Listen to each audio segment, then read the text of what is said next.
Good morning students. BA first year के online class में आप सभी का स्वागत है। जैसा कि मैंने आप लोगों को बीए फर्स्ट ईयर में क्या सिलेबस है, क्या हमें पढ़ाना है, इसके बारे में हमने आपको चर्चा किया हुआ था। आज हम लोग बीए फर्स्ट ईयर में भारतीय अवधारणा के बारे में चर्चा कर रहे थे, जिसमें हमने अवतारवाद के बारे में बता दिया था। आज हम लोग अवतारवाद के बाद आपको कर्म का सिद्धांत बताएंगे। Concept of Indian history, Bharat के इतिहास का भारतीय अवधारणा, कॉन्सेप्ट ऑफ हिस्ट्री बता रहे थे हम। कॉन्सेप्ट ऑफ हिस्ट्री, जिसमें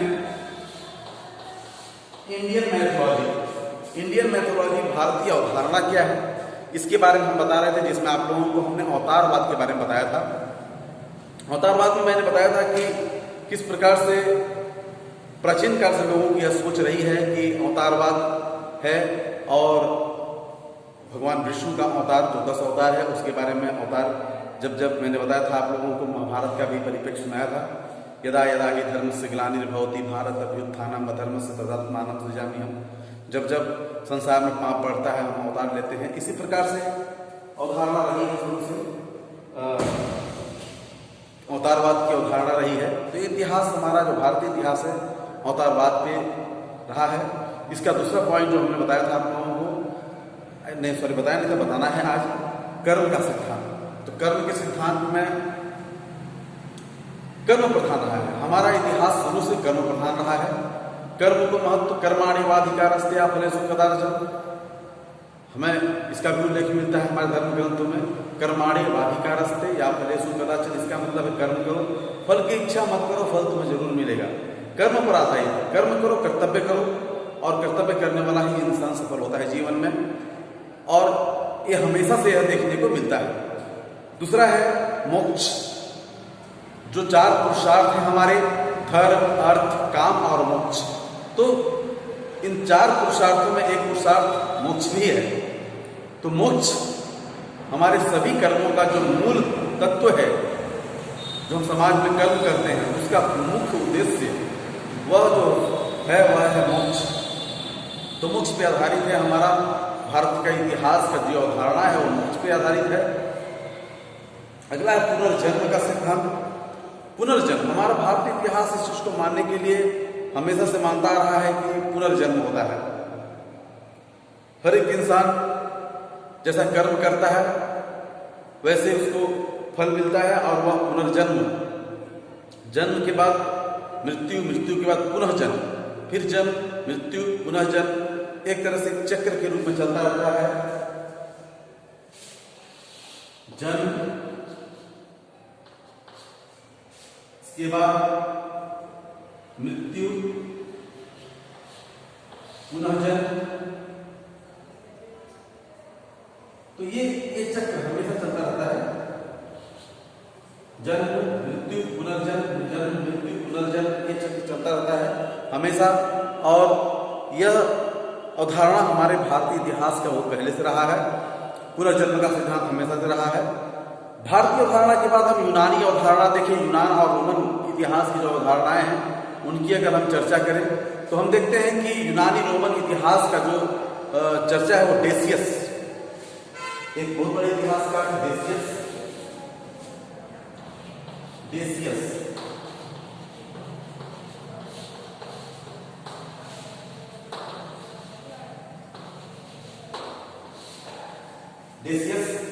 डेसियस ने धातु के आधार पे काल चक्र बनाया, और वो काल चक्र जो बनाया वह काल चक्र दिन और रात के समय, जैसे दिन के बाद रात होता है, पुनः दिन होता है, पुनः रात होता है, तो उसी तरह से काल चक्र के आधार पे बनाया डेसियस ने। युग चक्र सिद्धांत दिया, इसको युग चक्र भी बोलते हैं हम।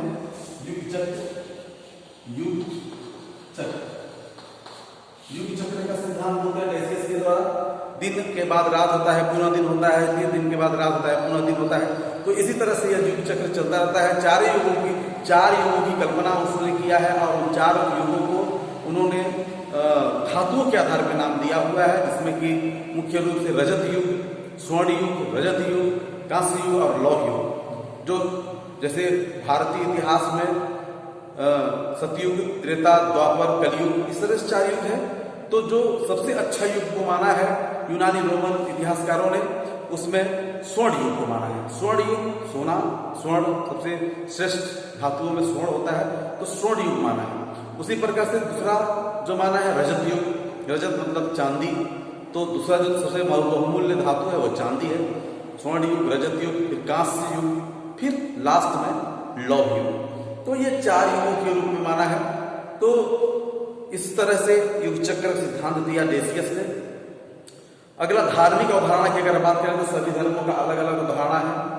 ईसाई धर्म का, हिंदू धर्म का, इस्लाम धर्म का, क्रिश्चियन धर्म का, इन सभी धर्मों का अलग अलग अवधारणाएं हैं, अलग अलग सोच है। अगर पारसी धर्म के अनुसार हम बात करें तो पारसी धर्म में यह माना जाता है कि सत और असत के बीच का युग है वह इतिहास है। सत और असत के बीच का जो समय है, सत असत मतलब सत्य और असत्य के बीच का जो संघर्ष है, उसी को हम इतिहास के रूप में जानते हैं। यहूदी धर्म के बाद अगर हम यहूदी धर्म के अनुसार अगर हम बात करें तो यहूदी धर्म में विभिन्न घटनाओं का वर्णन ही इतिहास है।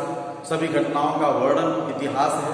इस्लामी अवधारणा के अनुसार इतिहास प्रकाश की ज्योति तथा अंधकार का ग्रहण अध्ययन है। ज्योति और अंधकार, ज्योति मतलब प्रकाश और अंधकार के बीच की एक दूरी है, जो उसी का अवधारणा है। तो ये हम देखते हैं कि धार्मिक सोच के आधार पर इतिहास की अवधारणाएं अलग हैं। आधुनिक काल की अगर हम बात करें, आधुनिक काल में मॉडर्न युग में इतिहास की अवधारणा क्या है?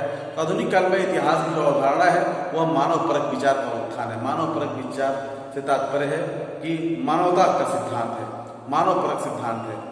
अर्थात मानवता के लिए इंसान जो अच्छे कर्म करता है उसी को हम इतिहास मानते हैं और उसी के द्वारा इतिहास को लिखा जाता है। इसके बाद होता है बुद्धिवादी युग में इतिहास की क्या अवधारणा रही है?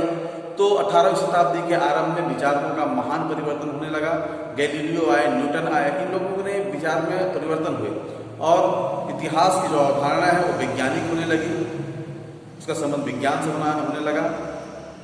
राष्ट्र में अगर हम बात करें 19वीं तथा 20वीं सदी के इतिहास की अवधारणा की बात करें तो इस काल में इतिहास का चिंतन तथा लेखन धर्मनिरपेक्षता, द्वेष रहित, धर्मनिरपेक्ष और कलह से परे, मानवतावादी, मानव निर्माण, समाज कल्याण, इससे संबंधित इतिहास रहा है। और ये इतिहास की अवधारणाएं, जो भारतीय इतिहास की अवधारणाएं हैं वो यही रही है। और यूनानी इतिहास की जो अवधारणा है उसको मैंने बता दिया, रोमन इतिहास की अवधारणाओं को बताया मैंने, आधुनिक काल के इतिहास को मैंने बताया, और बुद्धिवादी युग और 19वीं शताब्दी और 20वीं शताब्दी वर्तमान जो समय है उस समय इतिहास की क्या अवधारणाएं हैं इसके बारे में हम लोगों ने चर्चा किया। अब हम लोग नेक्स्ट टाइम में इतिहास का स्वरूप क्या है, what is nature of history, इतिहास का स्वरूप मतलब इतिहास विज्ञान है कि कला है, इसके बारे में अध्ययन करेंगे।